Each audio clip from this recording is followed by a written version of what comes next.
नमस्कार, स्वागत है आपका। मैं हूं आपके साथ रोहित पुनेठा। टीटीपी ने पाकिस्तानी सेना को धमकी दी है। तहरीक तालिबान पाकिस्तान ने चेतावनी जारी करते हुए कहा है कि वो सुरक्षा कर्मियों को निशाना बनाना जारी रखेंगे। इतना ही नहीं, अब सेना के व्यापारिक हितों पर अपने हमलों को तेज करने की धमकी भी टीटीपी की ओर से दी गई है। टीटीपी ने एक बयान जारी करते हुए कहा है कि वो पाकिस्तानी सेना के कई बिजनेसेस को यानी कि कई व्यापारों को निशाना बनाएंगे। पिछले कई दिनों से टीटीपी ने पाकिस्तानी सेना पर हमले तेज कर दिए और पाकिस्तानी सेना की चौकियों पर वो लगातार कब्जे भी कर रहे हैं। जिस तरीके से टीटीपी का एक्शन हो रहा है, उससे लगता है कि वो दिन दूर नहीं जब खैबर पख्तूनख्वा पर टीटीपी का कब्जा हो सकता है। पिछले कई दिनों से हम देख रहे हैं कि लगातार जो टीटीपी है वो पाकिस्तानी सेना पर हमले कर रही है। खैबर पख्तूनख्वा वो इलाका है जहां पर पहले भी पाकिस्तानी सेना और टीटीपी के बीच संघर्ष हुआ है। पिछले दिनों जो संघर्ष हुआ था उसमें टीटीपी की ओर से अटैक्स किए गए थे, जिसमें पाकिस्तानी सेना के कई फौजी, कई जो सैनिक हैं वो मारे गए थे। इसके बाद से लगातार टीटीपी के हमले तेज हो गए हैं। अब आपको मैं ग्राफिक्स के जरिए बताऊंगा कि टीटीपी ने पाकिस्तानी सेना की जिन कंपनियों को निशाना बनाने का ऐलान किया है वो कौन कौन सी कंपनियां हैं। इसमें नेशनल लॉजिस्टिक्स सेल है जो कि रावलपिंडी में है, एक लॉजिस्टिक्स फर्म है। इसको निशाना बनाने की बात टीटीपी की ओर से कही गई है। इसके अलावा फ्रंटियर वर्क्स ऑर्गेनाइजेशन जो कि एक फौजी फर्टिलाइजर कंपनी है, इसको निशाना बनाने की बात भी कही गई है। साथ ही एक कमर्शियल बैंक भी टीटीपी के निशाने पर है। यानी कि आप ये देखिए कि पाकिस्तानी सेना को सिर्फ टीटीपी से नहीं लड़ना है, बल्कि टीटीपी अगर उनके इन संस्थानों पर, व्यापारिक संस्थानों पर अटैक करेगी तो उससे भी अपने व्यापारिक संस्थानों को बचाने की चुनौती पाकिस्तानी सेना के सामने है। यानी कि जो संघर्ष पिछले कई दिनों से छिड़ा हुआ है, इस संघर्ष में अब पाकिस्तानी सेना की टेंशन और बढ़ने वाली है, क्योंकि टीटीपी की ओर से पाकिस्तानी सेना को धमकी दी गई है कि वो न सिर्फ पाकिस्तानी सेना को निशाना बनाएंगे, पाकिस्तानी सैनिकों को निशाना बनाएंगे, बल्कि वो ऐसे व्यापारिक संगठन जो पाकिस्तानी फौज से संबंधित हैं उन पर भी एक्शन लेंगे, उन पर भी वो गोला बारूद दागेंगे।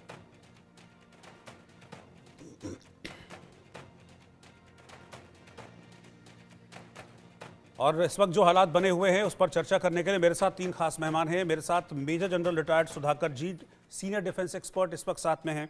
मेरे साथ कारोदी सिंह जी जो कि फॉरेन अफेयर एक्सपर्ट हैं, वो भी इस वक्त साथ में हैं। और मेरे साथ मुजफ्फर अली चौधरी साहब, पाकिस्तान से वरिष्ठ पत्रकार हैं, जर्नलिस्ट हैं, वो भी जुड़ गए हैं। आप तीनों का बहुत बहुत स्वागत है। लेकिन सबसे पहले जनरल सुधाकर, मैं आपके पास आना चाह रहा हूँ। पिछले कई दिनों से हम देख रहे हैं कि जो तालिबान और पाकिस्तानी सेना है उनके बीच संघर्ष छिड़ा हुआ है, और जिस तरीके से नई चेतावनी अब टीटीपी की ओर से जारी की गई है, ये संघर्ष आने वाले वक्त में रुकता हुआ, थमता हुआ नजर नहीं आ रहा, बल्कि लग रहा है कि ये जो लड़ाई है ये और भीषण होने वाली है। वो तो डायरेक्टली अब धमकी दे रहे हैं पाकिस्तानी सेना को कि ना आपको छोड़ेंगे ना आपके ठिकानों को। रोहित, सबसे पहले नमस्कार और तहे दिल से धन्यवाद देता हूं कि आपने आपके शो में मुझे इनवाइट किया। मेरे जो एस्टीम्ड और डिस्टिंग्विश्ड पैनलिस्ट हैं उनको मेरे तरफ से बधाई और नए नए साल की शुभकामनाएं। आपके ऑडियंस को भी शुभकामनाएं। जहां तक कि सवाल है, ये पहली बार नहीं है जो तहरीक तालिबान पाकिस्तान इस तरफ धमकी दे रहा है। इससे पहले भी कोई बात दे चुके हैं। स्टैटिस्टिकली आप देखेंगे सेंटर फॉर स्ट्रेटेजिक स्टडीज 2024, तो उसमें यह सामने आता है कि करीब करीब 1164 या 65 से ज़्यादा अटैक हो चुके हैं, जिसमें से 658 या उससे ज़्यादा पाकिस्तान आर्मी के जो फौजी हैं इनकी मृत्यु हो चुका है। सिविलियंस कैजुअल्टी हुए हैं। तहरीक तालिबान पाकिस्तान के भी काफ़ी विद्रोह, जो टेररिस्ट हैं वो भी, उनकी भी मृत्यु हुई है। तो ये अगर आप देखेंगे कि ये धीरे धीरे बढ़ती जा रही है इंटेंसिटी और रफ्तार और जो क्वांटम है। आने वाले समय में आपकी विचार बिल्कुल सही है कि ये थमने नहीं जा रहा है, ये बढ़ती जाएगी। मेरा भी विचार वही कहता है। लेकिन साथ ही जब इस किस्म की अगर आप देखते हैं कोई पैटर्न ऑफ एक्टिविटी होता है, ये देखने में आया है पास्ट में, अतीत में, कि पाकिस्तान की तरफ से एक बातचीत करने की प्रयास करते हैं। बैक चैनल, चाहे ट्रैक टू कहिए या आप बैकडोर डिप्लोमेसी कहिए, जो भी है वो बातचीत चलती रहती है। मुझे उम्मीद है कि ये परिस्थिति ऐसा होते जा रहा है पाकिस्तान का, कुछ ना कुछ ट्रैक टू या बैकडोर डिप्लोमेसी या कोई बातचीत चलती होगी। और साथ ही ये भी कह देना चाहता हूं कि हाल ही ज्यादा दूर नहीं, मेरे ख्याल से पिछले 6-8 महीने में या 1 साल पहले चाइना का भी इन्वॉल्वमेंट था। ये तालिबान अफगानिस्तान और ये पाकिस्तान के साथ बातचीत करके एक बार हुआ था मुठभेड़, जिसमें तालिबान अफगानिस्तान जो है काउंटर अटैक करना इस तरफ ऐसे शुरू हुआ था, तो बातचीत करके उसको थाम दिए थे, सीज फायर हुआ था। जी। तो ये कुछ ना कुछ चल रहा है पीछे, लेकिन मेरा अंदाज और कुछ कह रहा है 2025 में पूरा विश्व का परिस्थिति अगर आप डॉट्स ज्वाइन करेंगे, ये ये एक सिचुएशन परिस्थिति की तरह पॉइंट कर रहा है कि पोलराइजेशन बढ़ती जा रही है, कम नहीं हो रही है। मिलिटराइजेशन बढ़ती जा रही है, साथ ही जो वायलेंट एक्टिविटी वो बढ़ती जा रही है। वो किन चीजों की बढ़ती जा रही है? प्रॉक्सी वॉर की।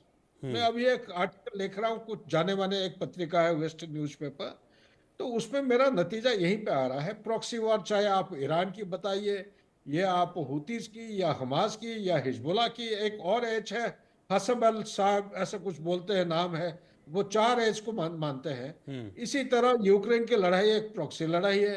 इसी तरह आप ये भी दीजिए तहरीक तालिबान, कौन किसका प्रॉक्सी बनेगा कुछ कह नहीं सकते, लेकिन है जरूर कोई ना कोई प्रॉक्सी, ये गेम खेल रहे हैं। सो बेसिकली मैं ये कह रहा हूं कि इकोनॉमिक, कॉन्स्टिट्यूशनल या पॉलिटिक्स या डिप्लोमेटिक या मिलिट्री, ये चारों जो हिस्से एक नेशन बिल्डिंग का, जुडिशरी तो ऑलरेडी करप्ट हो चुका है, ये सारे पहलू जो हैं अभी काफी कमजोर हो चुके हैं। ऐसा स्थिति में पाकिस्तान आर्मी के ऊपर बहुत प्रेशर आने वाला है। लेकिन जो जो संकेत सामने आ रहे हैं, चाहे आप क्वेटा में जो हुआ था, बलोची लिबरेशन जो प्रिजनर्स थे, वहां पे एक हमला हुआ था, वहां पे पाकिस्तान आर्मी के कोई रेस्पॉन्स देखने नहीं मिला। ये कोई दिन पहले ये बजौर जैसे एक स्ट्रेटेजिक पोस्ट है, उसके ऊपर हमला हुआ है, और ये तालिबान जो है बंदूक दिखा के किसी का सरेंडर करा रहे हैं और नाच भी रहे हैं। इस किस्म का जो संकेत है, प्लस तहरीक तालिबान पाकिस्तान का जो क्लेम है, ये सच है या झूठ है? हमारे दोस्त बैठे हैं पाकिस्तान के जो सीनियर जर्नलिस्ट है मुजफ्फर साहब, बिल्कुल, मैं उन्हीं शायद के इस पास जाऊंगा। रिप्लाई डालेंगे। जी। वहां का अगर देखेंगे पिछले साल 1.5 साल से सुनने में मिला है। और अगर आप लेते हैं वर्नाकुलर मीडियम से अगर जानने की कोशिश करते हैं, ये एक शारिया लॉ को इम्प्लीमेंट करने की बहुत जोर लगा रहे हैं। नंबर एक, गवर्नमेंट मशीनरी का जो चुनौती आप अभी चर्चा कर रहे हैं, इसको भी जोर लगा रहे हैं। ठीक है। और तीसरा है उनका पश्तूस्तान को ये एस्टेब्लिश करना चाहते हैं अक्रॉस दुरान line. Back to you please. ठीक है, मुजफ्फर अली चौधरी साहब, आपके पास आ रहा हूं। कितनी चुनौती है टीटीपी इस वक्त पेश कर रहा पाकिस्तान के सामने, पाकिस्तानी सेना के सामने? क्योंकि संघर्ष तो हम देख रहे हैं पिछले दिनों से कई हर गुजरते दिन के साथ तेज और भीषण होता जा रहा है। जी, बहुत शुक्रिया आपका, आपने इनवाइट किया, और जो मेरे दोस्त यहाँ पर पैनलिस्ट हैं उनको भी मेरी तरफ से जो नमस्कार जी। देखें, पाकिस्तान के ऊपर तो देखें, ये अगर देखा जाए तो 79 से ये काम स्टार्ट हुआ, जब पाकिस्तान ने इस जंग का हिस्सा बने, जब जो रूस ने हमला किया था अफगानिस्तान के ऊपर, तो उस वक्त जो एक फैसला किया गया पाकिस्तान की तरफ से, ज़ियाउल हक की तरफ से, और लोगों को मोटिवेट किया गया था। यही लोग, तालिबान कौन है? तालिबान असल में कहा जाता है मदरसे के स्टूडेंट को। तो तालिबान यही है, जो पाकिस्तान के मदरसों के जो स्टूडेंट्स हैं उनको तैयार किया गया कि जी आप लोगों ने जहाद वहाँ पर जाकर लड़ना है। और वो ये सारे के सारे वही लोग हैं जिनकी आगे अब वो नस्लें चल रही हैं। बहुत सारे लोग ऐसे ही हैं कि जो अभी भी पाकिस्तान के अंदर, जो आप कह रहे हैं ना कि शरिया लॉ वो लाना चाह रहे हैं, तो अभी इन लोगों के लिए हमदर्दियां पाई जा रही हैं। जो खैबर पख्तूनख्वा के अंदर अभी भी जो अटैक हो रहे हैं, या जो कुछ हालात वहाँ पर ख़राब ज़्यादा हो रहे हैं, उसकी वजूहात वही हैं। एक तो ये लोग इसी इलाके के रहने वाले हैं, जो टीटीपी के लोग हैं, और जो अफगान तालिबान मोस्टली वो भी इसी इलाके के रहने वाले हैं। और उसके साथ साथ उन लोगों के, क्योंकि रिश्तेदारियां इधर हैं और उनके रूट्स यहाँ से निकली हुई हैं, उनके मदरसे यहाँ पर हैं, इसी वजह से जो बन्नू, कोहाट, डेरा इस्माइल खान, इस तरह के जो इलाके हैं, वहाँ पर हमने देखा है कि जो कुछ टाइम के बाद, यानी कि इस वक्त अगर बात की जाए, तो वहाँ पर जितने भी कानून नाफिज करने वाले इदारे के, कोई पुलिस वाले हैं, रेंजर्स हैं या और हैं, वो अपनी अपनी पोस्ट छोड़ के चले जाते हैं। बहुत सारी हमने वीडियोस देखी हैं कि वहाँ पर जो टीटीपी के लोग हैं वो अपने झंडे या तालिबान के झंडे वहाँ पर तो उठाए। इसका क्या ये मतलब है कि वहां पर पाकिस्तानी सेना कमजोर पड़ जाती है इनके सामने? जी बिल्कुल कमजोर, क्योंकि जब आपके अंदर के लोग उनके साथ, उनकी हमदर्दियां हो, तो फिर वो कहते हैं ना, घर का बेदी लंका ढाए, वो उस इलाके के जितने लोग हैं वो उनकी हमदर्दियां इनके साथ हैं। आपने देखा कि पाकिस्तान के जो साबिक प्राइम मिनिस्टर इमरान खान थे, उन्होंने उन्होंने भी हमदर्दियाँ दिखाई, उन्होंने भी जेलों से जो ये लोग बंद थे, हालाँकि इन्होंने जो हमला किया था पेशावर में, जो एपीएस स्कूल था उसके ऊपर, जिसमें से 100 से ज़्यादा बच्चों को इन लोगों ने मारा था, उन लोगों को उन्होंने रिहा कर दिया। तो वो एक कहीं न कहीं यहाँ पर जो कुछ फैसले ऐसे पाकिस्तान की हुकूमत की तरफ से किए गए, जिनका खुमियाज़ा अब हमें भुगतना पड़ रहा है, और उसमें आगे अब एक और जो नया, मैं आपको ये बताता चलूँ कि जो जी। एक डेवलपमेंट ऐसी चल रही है, वो ये है कि अफ़गान तालिबान को काउंटर कैसे किया जाए, या इनको कैसे मजबूर किया जाए कि जी ये टीटीपी की सपोर्ट से बाज आ जाए। आपने बात की कि ये कुछ डिप्लोमेट, हमने देखा कि पिछले महीने जो एक पाकिस्तानी डेलीगेशन है वो वहां पर मौजूद था उस वक्त काबुल के अंदर, जब ये पाकिस्तान ने एयर स्ट्राइक किए, आप तो आप बात तो काउंटर चल रही करने थी। की बात कर रहे हैं, आप कह रहे हैं कि कैसे किया जाए, लेकिन जो एयर स्ट्राइक हुई पाकिस्तान की तरफ से उसके बाद तो अफगान बौखलाया हुआ है, तो फिर डायलॉग्स का तो कोई चांस ही नहीं है ऐसे में। जी, अब अगली वो पोजीशन पे पाकिस्तान जा रहा है। वहाँ पर जो हमने देखा कि जब अफ़गानिस्तान में जंग चल रही थी, तो उस वक़्त वहाँ पर जो शमाली इत्तेहाद जिसको कहा जाता है, नेशनल रेजिस्टेंस फ्रंट अब उसका नाम है, उस जमात का, जो तालिबान के खिलाफ वहाँ पर लड़ रही है। तो उसके उस वक़्त के रहनुमा थे अहमद शाह मसूद, अब उनके बेटे उसको जो है वो लीड कर रहे हैं। पाकिस्तान कोशिश कर रहा है कि उनकी सपोर्ट की जाए। अभी हमने देखा आईएसआई के चीफ जो है वो ताजिकिस्तान गए, वो उसी जो मामले का हिस्सा था कि अहमद शाह मसूद के जो बेटे हैं अहमद मसूद, उनको बताया जाए कि पाकिस्तान आपके पीछे चलने को तैयार है अगर आप तालिबान को टफ टाइम देते। तो हमने इस सिलसिले में देखा कि 28 दिसंबर को इन जो ये जमात है नेशनल रेजिस्टेंस फ्रंट, उसने काबुल के अंदर जो एक अटैक भी किया, जो इंटीरियर मिनिस्ट्री की जो एक बिल्डिंग थी वहां पर बताया, तो उस चीज को थोड़ा सा ज्यादा हाईलाइट तो नहीं, लेकिन पाकिस्तान अब कोशिश ये कर रहा है कि जिस तरीके से टीटीपी के लोग और तालिबान मिलके पाकिस्तान के ऊपर अटैक कर रहे हैं, या पाकिस्तान के अंदर जो हमले, जिस तरह आपने बताया कि जो सिर्फ वो अब पाकिस्तान आर्मी या पाकिस्तान के बाकी जो इस तरह की जो एजेंसी हैं उनके ऊपर हमले नहीं कर रहे, उसके साथ साथ उन्होंने इनके जो बैंक हैं, जो रोड बनाने वाले जितने इदारे हैं, जो सीमेंट फैक्ट्रियां हैं, शुगर मिलें हैं, स्कूल्स हैं, इनके ऊपर भी उन्होंने धमकी दी है कि हम आपके ऊपर अटैक करेंगे। तो कहीं ना कहीं पाकिस्तानी जो गवर्नमेंट है, पाकिस्तान के जो इस्टेब्लिशमेंट है, उन्होंने अब ये सोच लिया है कि किसी ना किसी तरीके से जो नेशनल रेजिस्टेंस फ्रंट है उसको बैक किया जाए। एक नई अफगानिस्तान के अंदर एक जंग हो सकता है कि आगे आपको चंद दिनों के अंदर नजर आए कि जंग छिड़ ठीक है, मैं गई है। करोड़ी सिंह जी के पास चलूंगा, विदेश मामलों के जानकार हैं। सर, क्या ये जो कॉन्फ्लिक्ट है पाकिस्तान अफगानिस्तान का, ये डिप्लोमेसी से रुक पाएगा, ये जो चीजें हो रही हैं? देखिए, अंतिम समाधान तो कूटनीति ही होगा। जी। लेकिन मेरे दो साथियों ने, जनरल साहब ने बताया कि पूरी अंतर्राष्ट्रीय स्थिति ऐसी बनी है जिसमें पूरी दुनिया फ्रेगमेंटेड है, फ्रैक्चर्ड है। तो उसका इम्पैक्ट हर देश पे पड़ता है, पाकिस्तान पे भी पड़ता है। हमारे दूसरे पाकिस्तानी मित्र ने ये बताया कि लोकल लेवल पे सपोर्ट मिलता है, नहीं तो टीटीपी इतना स्ट्रांग नहीं हो सकती है। जी। तो निश्चित रूप से इन दोनों बातों से सहमत होते हुए मैं एक पॉइंट ऐड करना चाहूंगा जी। कि पाकिस्तान में सेना है और आईएसआई है, उनका एक्टिविज्म है, वो भी एक पाकिस्तान के लिए समस्या है।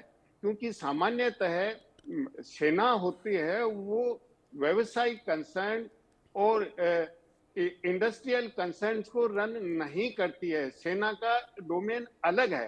तो जो बिजनेस की गतिविधियां हैं, औद्योगिक गतिविधियां हैं, वो सेना कर रही है, जबकि इंडस्ट्रियलिस्ट क्लास अलग होनी चाहिए, बिजनेस क्लास अलग होनी चाहिए, वो सिविलियन होने चाहिए। तो सेना का कुछ इतना वेस्टेड इंटरेस्ट है कि उनमें ओवर एक्टिविज्म है। और तालिबान और पाकिस्तान के केस में देखें तो जब तालिबान सत्ता में आया, अमेरिका ने डिपार्चर किया अफगानिस्तान से, और उससे पहले भी हमारे पाकिस्तानी मित्र ने भी बताया कि पाकिस्तान ने अंतरराष्ट्रीय कुछ सिचुएशन ऐसी बनी कि तालिबान को सपोर्ट किया, तैयार किया। लेकिन जो ही अफगानिस्तान तालिबान सत्ता में आया, आईएसआई चीफ वहां गए। नॉर्मली इंटेलिजेंस चीफ जाते हैं तो वो लेस पब्लिसाइज्ड विजिट होती है और उसके बारे में मीडिया में कोई ज्यादा पब्लिसिटी नहीं की जाती है। शायद पाकिस्तानी मिलिट्री और आईएसआई ने ये सोचा होगा कि अब तालिबान अफगानिस्तान में सत्ता में आया है, हमारा साथ रहा है, तो वो हम चाहेंगे वैसे ही चलेंगे। जबकि समस्या पाकिस्तान में ये पहले से थी कि डूरन लाइन है, वो अफगानिस्तान और पाकिस्तान दोनों को ही एक्सेप्टेबल नहीं है, वो ब्रिटिश पीरियड की है। दूसरा यह है कि पाकिस्तान में जो पख्तून कम्युनिटी है उसको डिवाइड कर रखा है दोनों तरफ, एक वो अफगानिस्तान में भी है और पाकिस्तान में भी है। तो निश्चित रूप से जो अतिवादी तत्व होते हैं उनको कहीं न कहीं सपोर्ट मिलता है, उनके अपने घोंसले बन जाते हैं, लोकल लेवल पे सपोर्ट होता है, बिना सपोर्ट के ऐसा नहीं हो सकता। एक अन्य जो महत्वपूर्ण पक्ष मुझे लगता है वो यह है कि आज पाकिस्तान की आर्थिक स्थिति कुछ खराब हो रही है और उसकी वजह से पाकिस्तान ज्यादा वल्नरेबल हो जाता है। लेकिन इसमें सुधार का मुझे अब कुछ आशा लग रही है, क्योंकि वर्ल्ड बैंक ने पाकिस्तान कंट्री पार्टनरशिप फ्रेमवर्क के तहत 10 साल के लिए 2025 से 2035 तक $20 बिलियन अप्रूव कर रहे हैं। वो ये 14 जनवरी को बोर्ड में अप्रूव हो जाएगा।